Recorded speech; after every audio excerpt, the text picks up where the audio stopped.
What up? This is Robert Ory. Or three-pointer.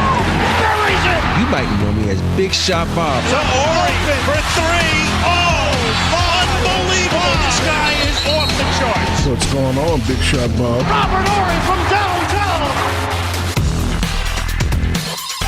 Show number 2 of the Big Shot Bob podcast. B-Dog Brandon Harper. I'm Rob Jenners. Back from the Heart Doctor is 7-time NBA champion Robert Ory.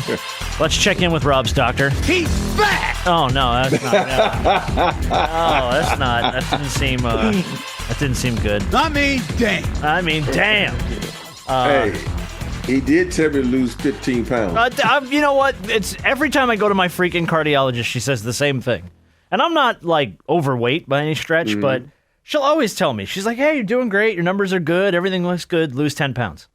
Every time. He said, last time we had this, I said, I told you need to get down to your playing weight. I'm like, shit, doc, playing weight? 250.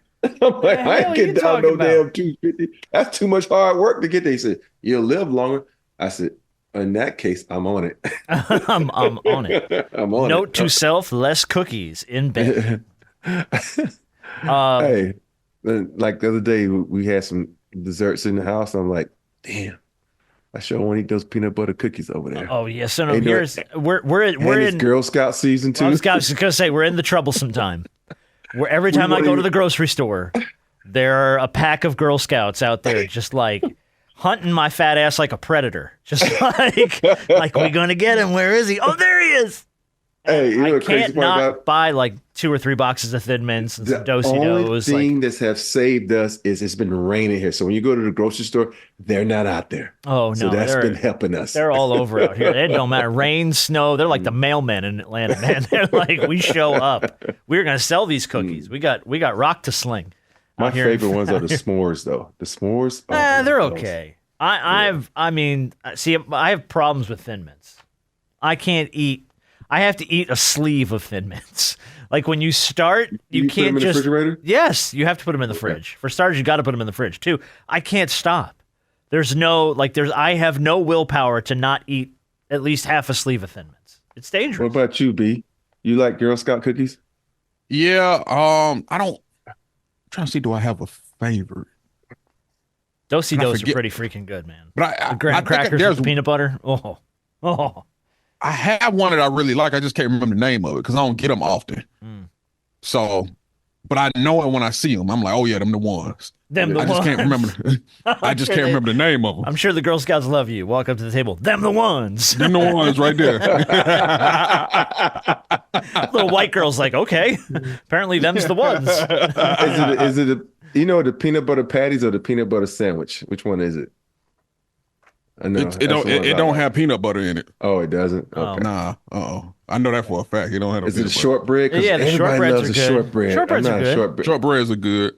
I don't like shortbreads are real good. The s'mores are pretty good. I think the one I'm talking about has the chocolate at the bottom. It's a cookie. I believe it's a cookie and it has chocolate at the bottom of it and like drizzled across it. Oh, I know the one you're talking about. Is it one that got it looks like it got coconut in it or something? Yeah, I believe Samoas. I believe so. They're the ones with the caramel. Delights. Yeah. Okay. Yeah, tagalongs are the other ones I like, which are the peanut butter and the chocolate wrapped around them. Yeah, you got to put those in the fridge too, though. Yeah, you definitely got to put those. All right, now that we talked everybody into going out and buying a whole bunch of Girl Scout cookies, let's get to the topics on the shoot around sheet this week. By the way, if you ever have something you want to throw our way, whether it's for the big show or for the shoot around, BigShotBobPod@gmail and BigShotBobPod pretty much everywhere else. Twitter, Instagram, Facebook, all that stuff. You can find us all over the place. Somebody sent me this week. I thought it was pretty interesting. Players who've recorded the most points without notching a single assist. And I read this list and I was like, this is at least worth bringing up because there's conversation within it. Like all good records, Wilt Chamberlain sits at the top of this list. January 13th, 1962, Wilt scored 73 points and put up 36 rebounds in 48 minutes of playing time without notching a single assist. It scored 73 and didn't pass the ball one time. Because once the ball got to him, it was it. It was going in the basket. Yeah. It ain't going nowhere.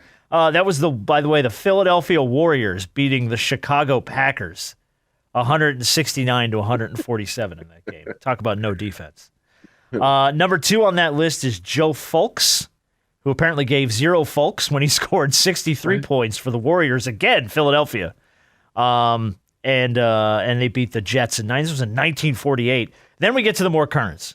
Number 3, Carmelo Anthony posted 62 points in the first. This was 62 points on January 24th, 2014. Led the Knicks to a 125-96 victory without a single assist. And I think that was kind of something that followed Carmelo for a long time, too. Yeah, Melo don't pass the ball. He don't pass the ball. And speaking of which, number 4 on this list, Kobe Bryant. On December 5th, 2005, was the game he scored 62 against Dallas in the first 3 quarters. And I didn't realize he didn't have a single assist in that. Not one. I didn't either. That's one. Scored 62 in 3 quarters. I don't even think he played the 4th quarter. And then, of course, number 5 and 6, both, again, Wilt Chamberlain, who scored 62 in both the number 5 and 6 affairs without a single assist. So I guess my question is this. Are you pissed when you have a player putting up performances like that and they don't pass the ball?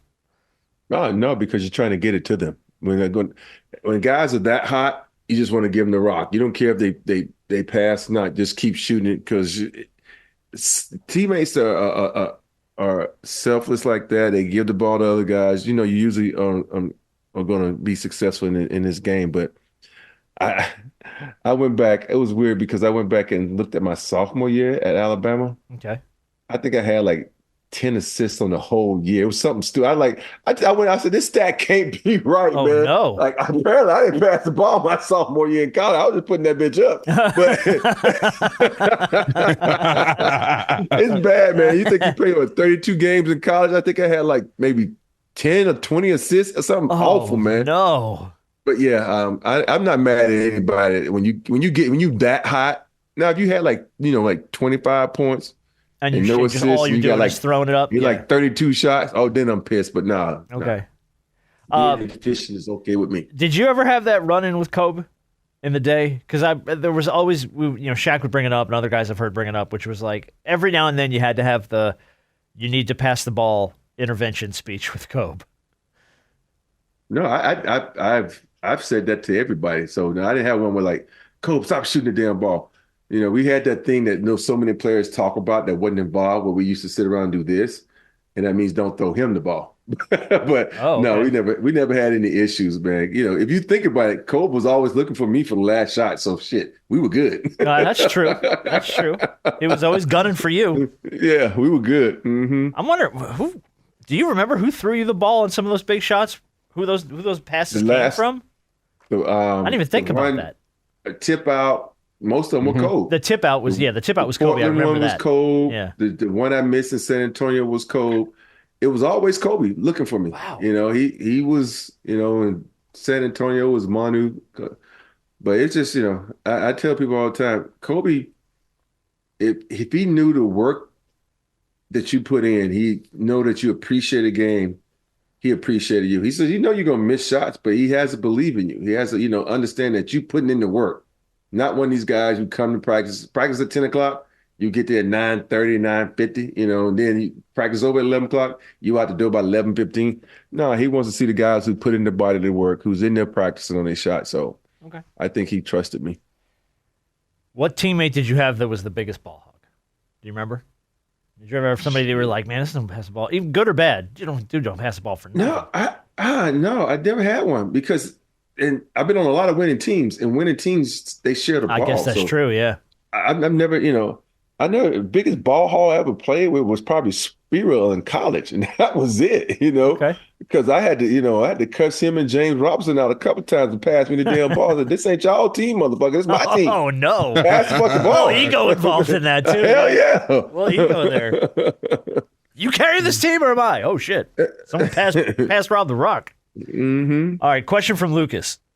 Do you think the Bucks will fire Doc Rivers if they get bounced in the first round like Shaq said? For context, this was during the All-Star game, or right before the All-Star game. I think Shaq said it Inside the NBA. If they don't get focused and learn to finish games, he's going to see another first-round exit. For what it's worth, they're 3-7 so far under Doc Rivers. Yeah. You think they would fire him that quick? No, because they're gonna hit him they're gonna hit everybody with the excuse. Well, he didn't have a full season to implement his scheme, and so I don't think he'll get fired. And then you think about it, if they fire him, they'll be paying 4 coaches maybe. I don't know how long Bud's on the schedule, but I think he's got another year if I'm not mistaken. Yeah, they'd be paying too many coaches. At the end of the day, owners about making money. That'd be losing money. So no, they ain't gonna do that. The excuse seems to be, I think Doc said this week, he was like, well, I wish they wouldn't have brought me in right before the hardest road trip of the season and kicked me to the Wolves. And I'm like, don't make excuses, bro. Don't make no excuses. Don't make it. Just go, look, we haven't found our stride yet. I'm still learning the team. I'm learning the guys. We'll figure it out. Don't make excuses. My whole thing is NBA players are smart enough to figure shit out, allegedly. So to me, if you're losing like this with Giannis and Dame, this shit ain't gonna get no better. Yeah. And don't give me this fact that, it's a harder schedule. Bullshit. It's just, either you're gonna fucking win or you're not gonna win. And that team, if you look at that team on paper, even without Holiday, they should be fucking winning. But it's like it ain't. It's just something else that's missing on that team. Yeah. What do you think? I don't know what. I was gonna say, what do you think it is though? That Their defensive catalyst. They brought in Pat Bell, but Pat Bell ain't Drew Holiday. No, he can't put the guys together like Holiday. That's what they missing. They should have never got rid of Holiday. Heart. Yeah. Okay. Question from Mike. We all agree the dunk contest is dead. You guys talked about it on Tuesday.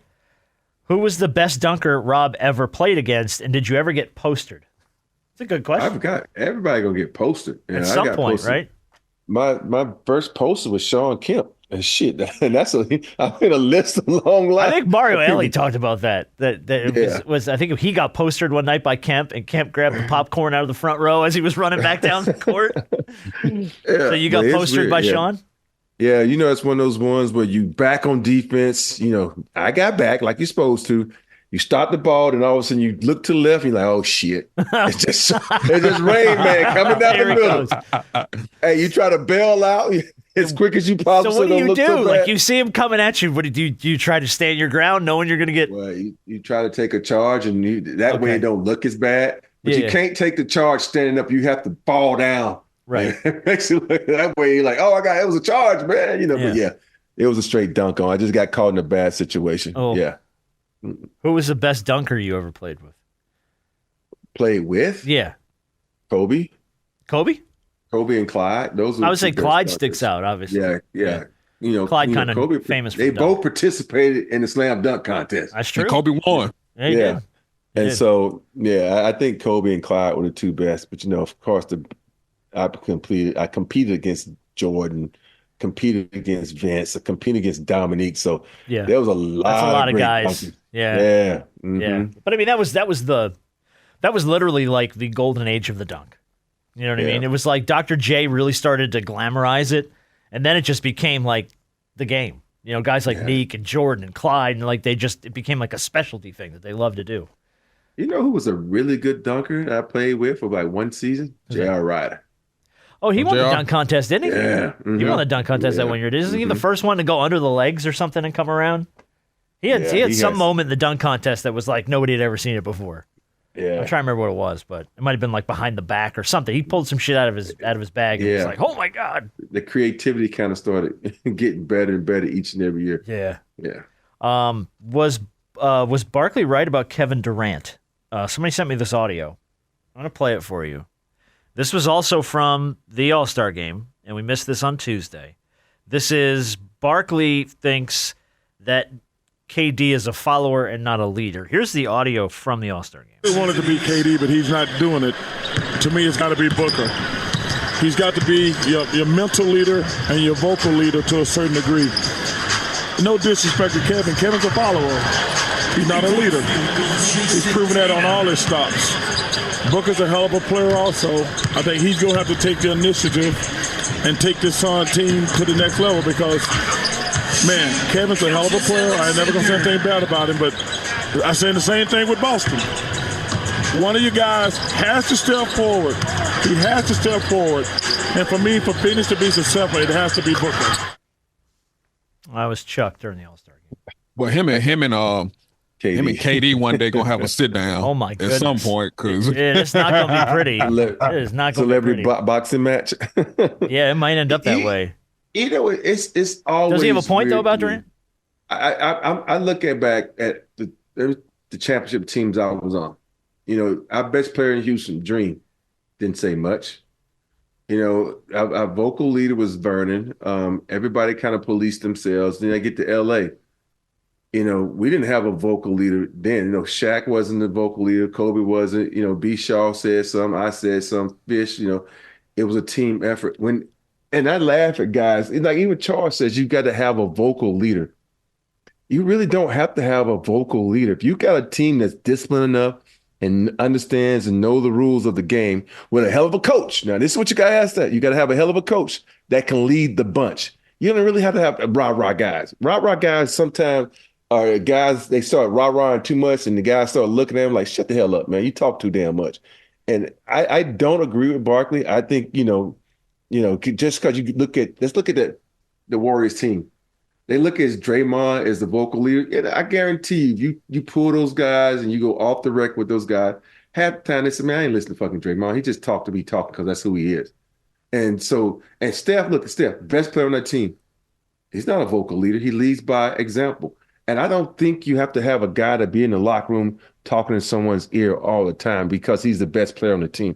I call bullshit on that one with Charles. You know, that's why he's never won a championship, and he don't know where it comes from with that. So I call bullshit. Okay, Harp Dog. I think he's thinking on it. Yeah, it's difficult because this almost kind of compares to when he was in Golden State. The dynamic with KD is interesting because on both of these teams, he's the best player, but neither one of those teams were his team. Like that Phoenix team is Booker's team.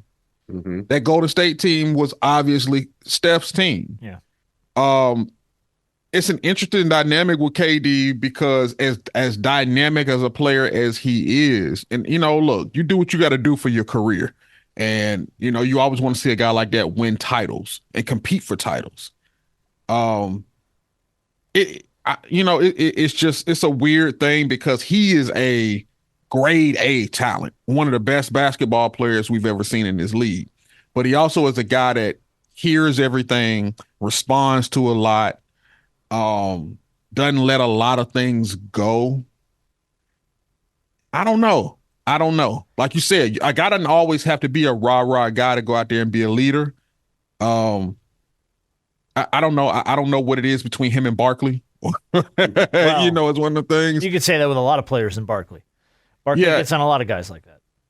I really think a lot of those teams that they're on, like, that team ain't gonna win because somebody didn't step up as a leader. That team ain't gonna win because somebody gonna be hurt.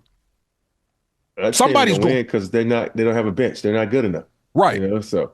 And attrition. Like one of them three going to be out. You know. Beal seems to be out every other minute. I mean, he's one of the three. Yeah, he's consistently out. And we know at the end of the season, Booker going to pull a hamstring. It's like every year he pulls a hamstring. That's happened the last couple of years. So let me ask you a question. Was OKC Durant's team when it was him, Harden, and Russ? Do you guys feel like he was the leader of that group? Yeah, that was his team.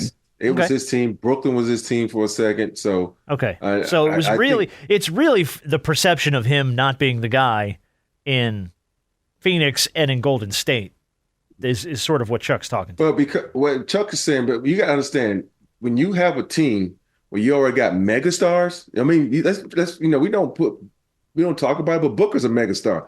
He's an elite scorer. He's an elite player. So he's like a megastar for that team.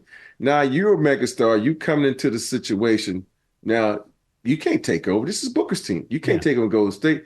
It's almost like even when LeBron went to Miami, that's Wade's team. Oh, that was always Dwayne Wade's team. It was Wade's team, and LeBron knew it, but he kind of tried to take over. But at the end of the day, Wade was the type of guy says, you know, like a Steph says, go ahead, you can take over. But at the end of the day, we still know this is my team.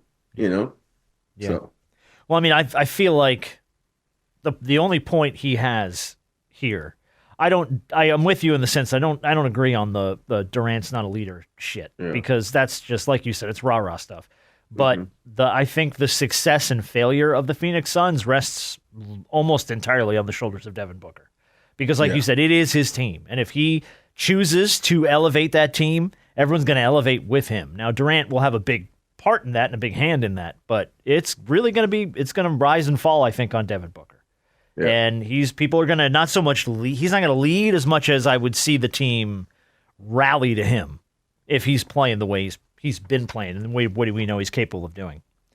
All right, last question is from Will. Have you guys watched Stranger Things? I know I'm a mile behind on the hype, but I thought it was pretty good. Can you recommend some shows you like? I'm always looking for new stuff to watch. Apparently Will is like me, where you finish watching something and then you spend like the next 6 days just flipping through services looking for something else to watch. So I've never watched an episode of Stranger Things. You haven't? Mm-mm. I'm working through it. I'm like halfway through it. It's not bad. It's good. I like the 80s throwback vibe because it reminds me of kind of like the Goonies sort of. But I haven't finished it yet though. It's funny. I'm a TV junkie. I've been a TV junkie all my life. I remember we'd be on a Spurs flight. Guys would come to me like, "Yo, Rob, what should we watch?" I'm like, and I would tell them, "Oh yeah, that was good." So yeah, I'm currently now on Netflix watching House of Ninjas. So what is House of Ninjas? It's a house full of ninjas. It's a family that it's like they're born into this ninja society, and they can only marry people from this society. So their kids actually become. So I'm only like 4 episodes in, but I watched that. I watched what's the one with the young lady from Everywhere, Anywhere, Nowhere at All. That lady, she has one. Michelle Yeoh, I think is her name. Yeah, but what's the one called Sun? I like karate. I'm on the karate kick right now. Yeah, seems like it. Did you ever watch Into the Badlands? Yes, I watched Into How the was Badlands. Into the Badlands? Because that's got like a samurai type of feel to it. I've seen promos for it. Yeah, it was pretty good. I didn't watch a lot of it because I started playing the video game. Oh, all right. Well, yeah. That usually, right. Yeah, that's about it. Yeah. Yeah. Did you watch The Last of Us? Oh, of course I watched The Last of Us. I did not watch it. Yeah. Should we go back and watch The Last of Us? Because I've never played the game. Watch it. You're really like okay. Did you like The Walking Dead? Yeah, I was a Walking Dead fan, big time. But I also read the entirety of the Walking Dead comics. Seriously? Before the show came on? Yeah, because hardcore. Dude, hardcore. Don't look, man. Glass house. Don't throw stones, motherfucker. All right? Everybody I'm a nerd. The Walking Dead comics are, damn, they're good. Like, Robert Kirkman just does a brilliant job writing those. But I also like Invincible, and that's Robert Kirkman as well. Have you watched the new season of Invincible? Is the second half out yet? I watched the first 4 episodes, and then it was like the second half hadn't come out yet. I hadn't watched the second half. I haven't watched the second like half 3 either. episodes. Yeah, because I'll be watching a cartoon and my wife will walk in like, "You watching this?" And all of a sudden she'll hear like, "Fuck, shit, motherfucker!" And like, "What kind of cartoon are you watching?" An adult cartoon, a grown-up cartoon. She's like, "That doesn't make sense." I think I'm gonna start watching True Detective. Oh, the first season is fucking amazing. Yes. Oh, it is? The second season, I couldn't make it through 2 episodes of. It's dreadful.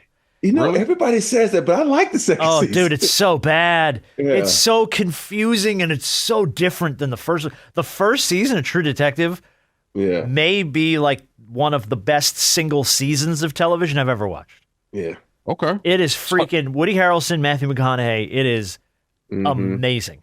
So I know they got the new one out. Apparently Night Country or whatever it's called, or Night Watch or whatever the shit it's called. Yes. Yeah. And I haven't watched, but I didn't watch the 3rd season with Mahershala. So all the seasons are different? Yes. Yeah. They're all different people, different storylines. They don't kind of like you can watch one season and then not if you could watch the 3rd season having never watched either of the first 2. That's how I feel. That's sort how of I feel like their own about things. You, the first 2 seasons of You was good. And that last season where he went abroad, I'm like, I didn't even finish. I think I watched 2 episodes into You. I might try. You? No. You got to watch You. Okay. I don't know anything about it. What is it? You don't know it? You is about the stalker. Oh, he's yeah, a that dude. killer. Yeah, you gotta watch it. Yeah, Okay, what's it on? on Netflix. Netflix. All right. Mhm. And then the other one I have written down still that I haven't gotten to that you told me to watch was Lioness, Oh yeah. which is On Zoe Paramount? Saldana, I believe. Mm-hmm. Yeah. Yeah, you gotta watch that one. Okay, Yeah. so Lioness. All right, no, Will, I hope you're taking notes here. You, and then I got to go back. I'm going to probably try True Detective. I'm going to skip the second season. It was so bad, man. Yeah. Vince Vaughn and Colin Farrell, and it lost me. And like by the end of the first episode, I was let down because the first season was so amazing. So I watched this because for some odd reason my wife loves Vince Vaughn, and so we watched it because of him. But I liked it. It wasn't. Maybe I should give it another shot. But I'm like, literally, I came off of the first season and went right into season 2. Don't compare like, it to the guns first blazing, season. let's go. And I was Yeah. like, what the shit is going on? Yeah, What is it's- this? Each season is so different. Think about the season now where they're out in Alaska and the crazy shit that's going on in Alaska. It's like, so it's totally Okay. different. I think you went into the season like, okay, the character's supposed to cross over, and like, what the hell? This doesn't make any sense. Yeah, And then, so- all right, my last question on TV, and we'll wrap up the shoot around. We got on a weird tangent here. But has anyone watched Fargo? No. No, Because everyone tells me that show's freaking great. they And I'm say like, it is. Yeah, I have a hard time with the whole this whole show takes place up in the Great White North, eh?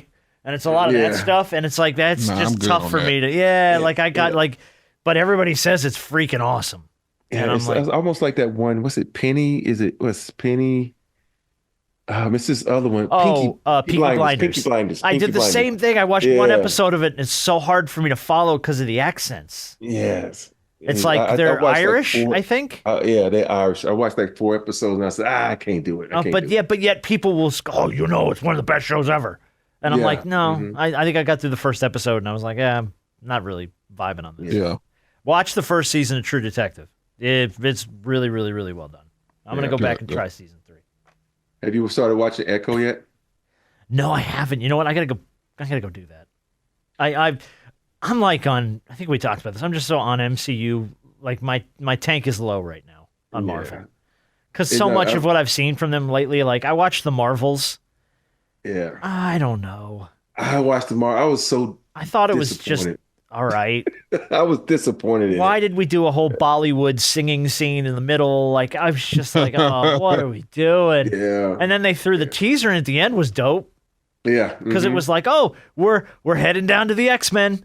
We're going to Yeah. the X-Men, and it's like, just Mhm. get to the X-Men at this point. Just Exactly. whatever else you got cooking, keep a couple of the good projects. Give me Captain America 4. Give me Deadpool and Yeah. Wolverine. Scrap everything else and get to the freaking X-Men already. Yeah. With Echo though, you don't have your phone with you because you have to read a lot. So Oh. you can't be like listening and you got to watch. That's another out for me, man. I have a big problem with that. Yeah. They did a whole episode. I have one show we really liked that I thought is great is Only Murders in the Building on Hulu. I love that show. Fucking so good, man. Steve Yeah. Martin Short, Selena Gomez, but the one son, the deaf son that lives in the building, and they do the whole episode in sign language. So there's, I think, the Yeah. whole episode. There's not a spoken word in the entire episode. It's all done in sign language, the whole show. Yeah. And I'm like, Echo's like that too. hard You to got half of keep the up with. show Like in sign we language. rewound like 100 times. I'm like, shit, wait, I missed something. Go back. I Yeah. wasn't reading, so that's too Yeah. much for me. Don't make me read. I don't want to work. I want to zone out. All right. That's all we wrote. We're done. We have more for you next week, Will. Yeah, I promise, Will. I mean, dude, you Yeah. got homework, man. You got homework.